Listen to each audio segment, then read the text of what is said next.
George Sand. Conte d'une grand-mère. Le marteau rouge. J'ai trahi pour vous, mes enfants, le secret du vent et des roses. Je vais vous raconter maintenant l'histoire d'un caillou. Mais je vous tromperais si je vous disais que les cailloux parlent comme les fleurs.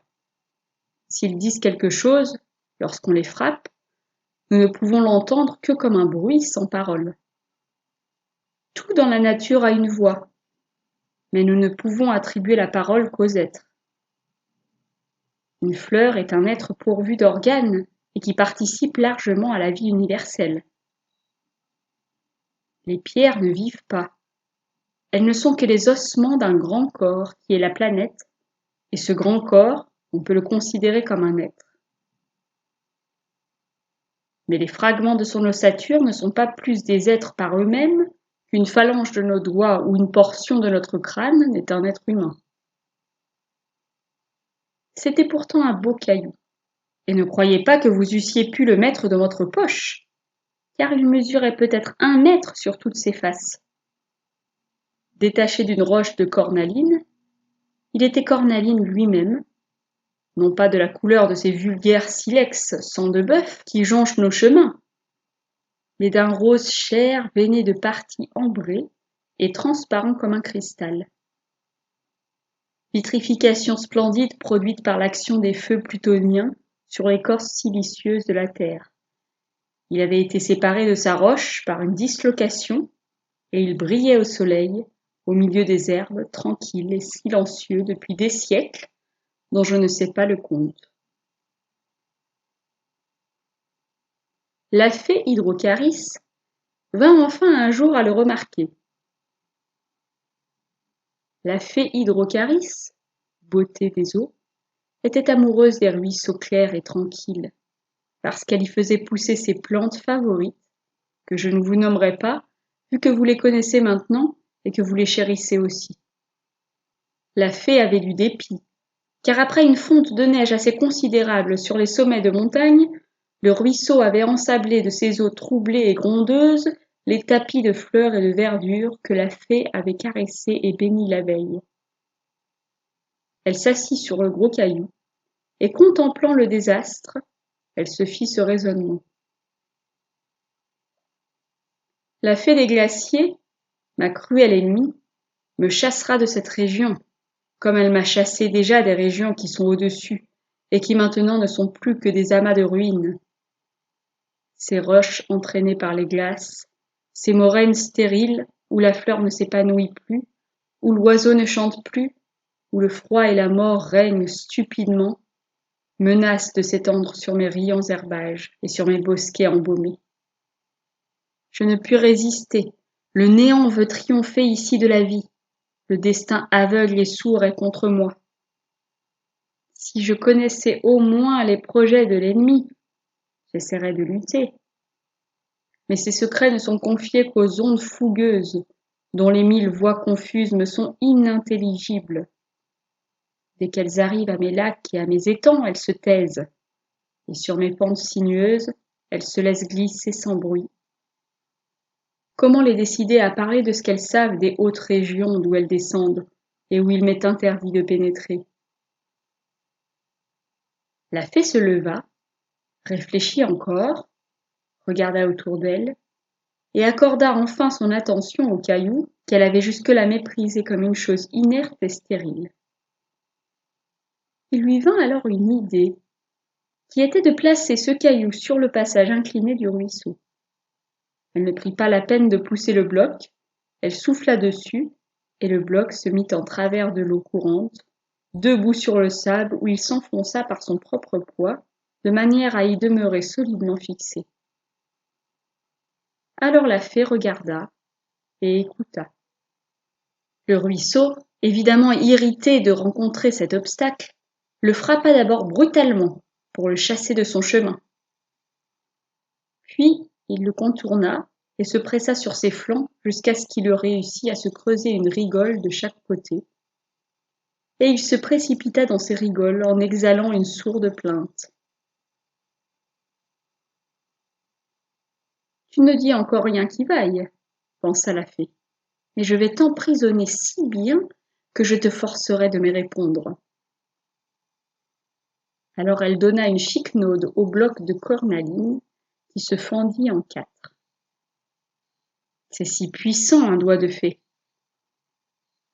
L'eau rencontrant 4 murailles au lieu d'une, s'y laissa choir, et bondissant de tous côtés en ruisselets entrecoupés, il se mit à babiller comme un fou, jetant ses paroles si vite que c'était un bredouillage insensé, impossible.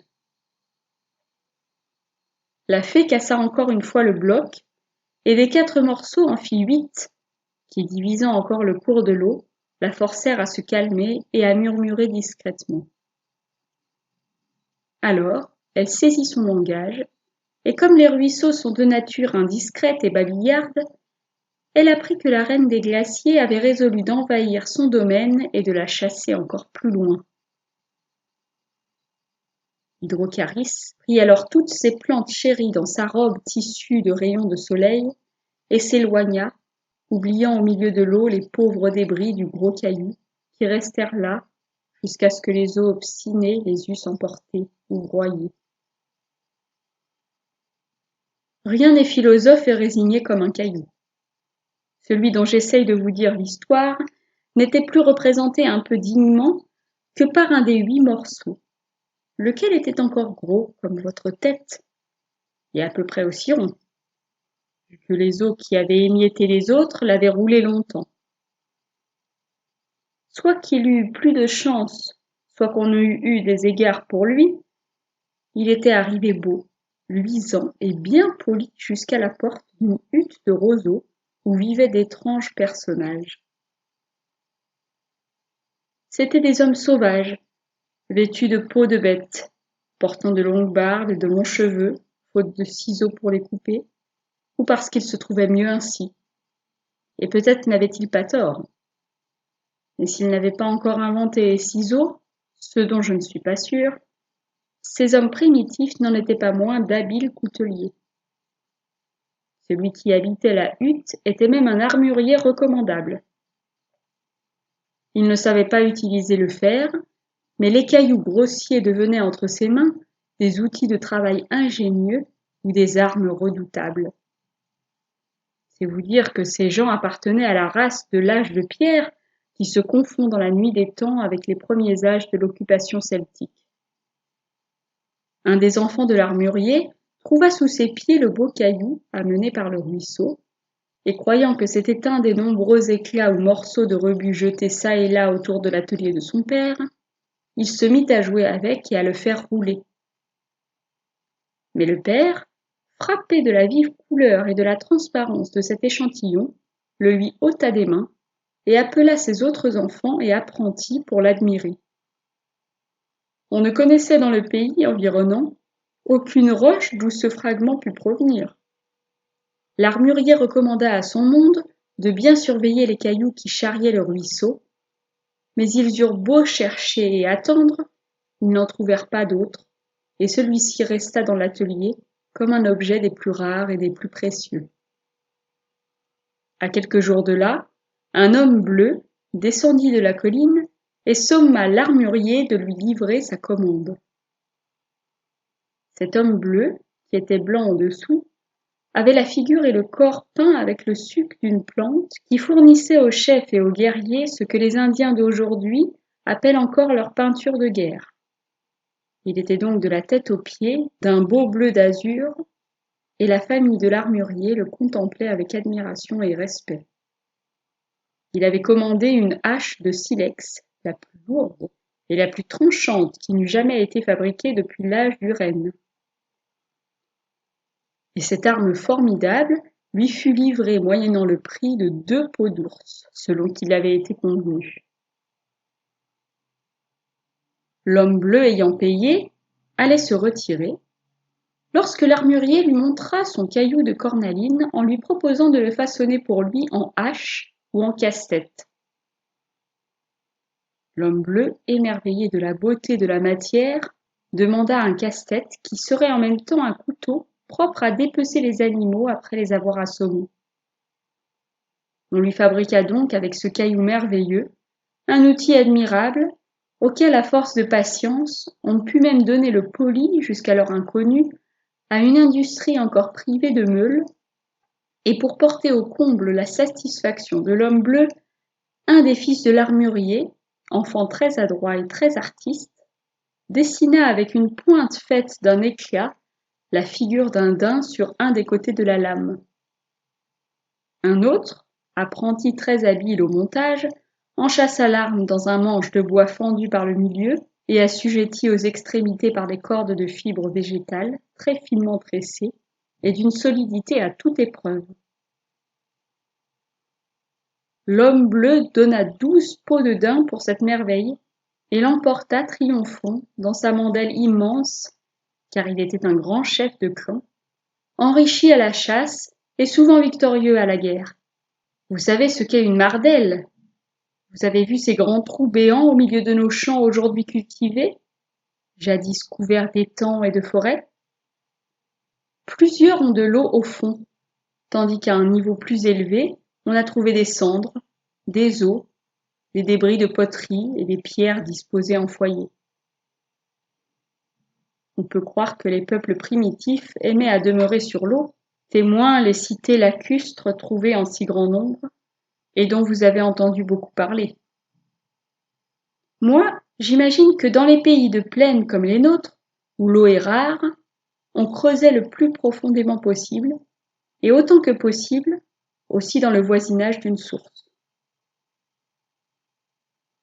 On détournait au besoin le cours d'un faible ruisseau, et on l'emmagasinait dans ses profonds réservoirs, puis l'on bâtissait sur pilotis une spacieuse demeure qui s'élevait comme un îlot dans un entonnoir, et dont les toits inaperçus ne s'élevaient pas au-dessus du niveau du sol, toute condition de sécurité contre le parcours des bêtes sauvages ou l'invasion des hordes ennemies.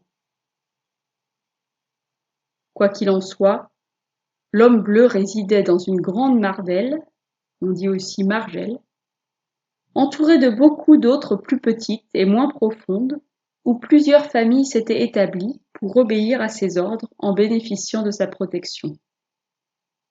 L'homme bleu fit le tour de toutes ces citernes habitées, franchit, pour rentrer chez ses clients, les arbres jetés en guise de pont, se chauffa à tous les foyers, causa amicalement avec tout le monde, montrant sa merveilleuse hache rose, et laissant volontiers croire qu'il l'avait reçue en présent de quelque divinité.